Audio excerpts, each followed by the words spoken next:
Hey, this is a Father's Day message you might not have heard before. Share this with someone. Responsibility, guys. There's a reason that when they give out cards to prisoners for Mother's Day, they run out. And when they offer cards to prisoners for Father's Day, nobody takes them. There's a reason, because we as men have not taken the position of responsibility. And I want to just encourage you, because on the other side of responsibility really are all the things you're looking for. Fulfillment, rich, satisfying life filled with roles as a father, as a husband. But if you're just immature, I mean, listen, I'm speaking to the choir, where it's all about you and aspiring and your needs and the stuff that you want, middle-age crisis and all that. It's all a byproduct of absolute selfishness. You're going to find what you want on the other side of responsibility. And responsibility comes from these four letters, P-I-E-S. Pies, we call it. So the first one is physical. Take responsibility for your body, your health, the way you look. There's a reason, guys, that women at some point in time, they get, maybe disillusioned with marriage and romance because we let ourselves go. Let's be honest with it. Get your hair trimmed. I'm not trying to say stuff that I don't do on my own. It's a job, as you get older. But, introduce healthy foods to your life, to your kids. You only get one earth suit to wear for the entire 70 or 80 or 100 years, however long God blesses you. This one suit has to last. It's your most important asset here on the earth. So take care of your physicality, but do things with your wife, your kids. Walk around, go outside, and experience nature. The gym memberships are like $20 a month now. It's not overwhelming. Take care of your physicality, because we don't want our kids or we can't play basketball with them as we get older. We can't go on hikes with them.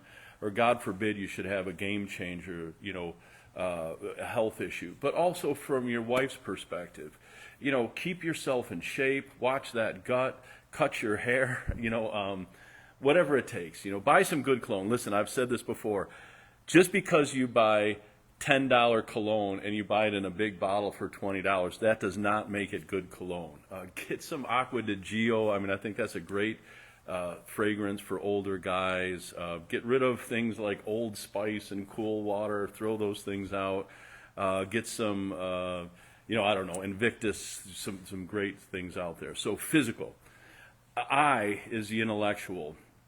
If you're just vegging in front of the game, or if you're vegging in front of a movie and taking on this kind of sense that, like, listen, I worked hard all day, I'm going to just veg and eat snacks here on the couch, it's very, very tempting. But if you engage intellectually, you'll have something to share with your kids and with your wife. And it could be, I'm taking a course online now from Yale. It was free. I love the price. It's a commitment. I'm going through some books online, just trying to keep that mental muscle engaged. And I think as we get older, the temptation to just kind of sit in your chair and not do anything is very, very strong. You have to rage against it. So that's the I. Physical, intellectual. E, emotional. Listen, God did not make your wife and your kids to be your emotional punching bag, where you're telling them all the problems in your life and you're complaining about things. Stop that. Take control, guys.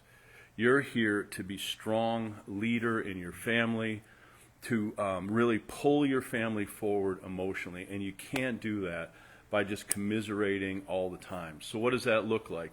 Hey, yes, I have obstacles and challenges in my life like you do, but I'm going to focus on God. I'm going to focus on what's good in my life. I'm going to focus on the things that I can change, not the things that I'm concerned about that I can change. Did you get that one? Focus on the things you can change. Yeah, you can help clean up the kitchen. You can help, give your kids a call. You can, tons of things within your ability.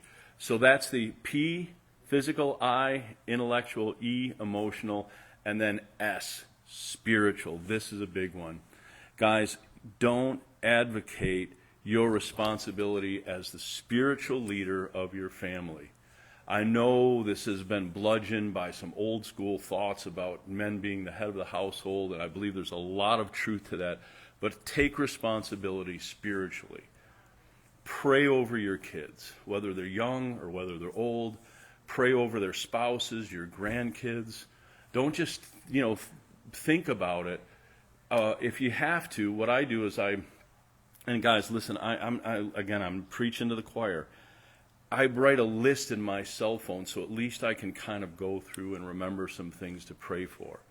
Take the spiritual responsibility, take the spiritual authority for your family. Be that spiritual leader. Pray for your wife. Pray for your family. So take the P, physical, I, intellectual, E, emotional, S, spiritual. Take the responsibility. And here's the thing, guys. The world has watched men advocate their responsibility as fathers. This Father's Day, we're taking it back. We're gonna shock this world by being men of integrity. We're going to shock this world by taking responsibility where it's not about me satisfying my own needs.